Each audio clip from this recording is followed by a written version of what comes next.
let's look at our hamstring flossing here, okay? So it's a pretty good exercise to get a bit of extra range of motion through our hamstring short term, which allows us then to train within that window of that short term and progress from there. And the more we do it, the better we're going to be at it, and the more range of motion we'll get through it. But our hamstring is going to be the back of our thigh bone right here. So it consists of 3 muscles: the semimembranosus, semitendinosus, and then the bicep femoris. Okay, so they're your 3. And what you're going to do is you're going to have, let's keep this left leg straight.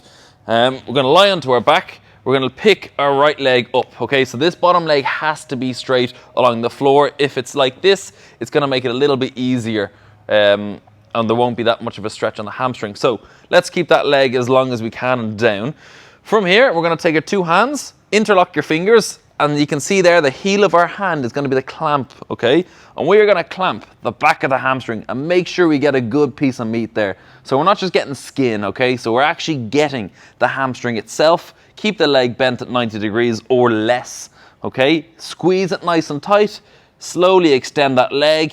You'll actually feel it's like the hamstring is sliding in the hands. Once we get to the top, we're going to release the hands, reset the leg. We're going to do it again in another area. And you're going to mess around with this to find the area that you feel the most or the most tender. So we can go slightly to the side. We can bring it into the middle, more medial. Or we can work it towards our glute depending on where we feel that tenderness. And typically after leg day as well, if our hamstrings are feeling a bit restricted, this is a good exercise to do.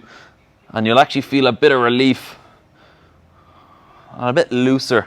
So you can do this 10 to 15 times on each leg. Just remember, we gotta squeeze the heels of the hand together, get a good piece of meat.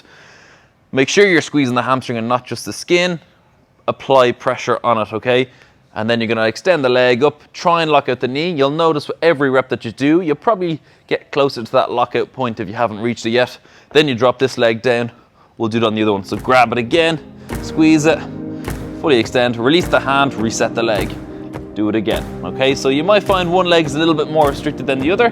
Give it a go, see how you get on, and let me know.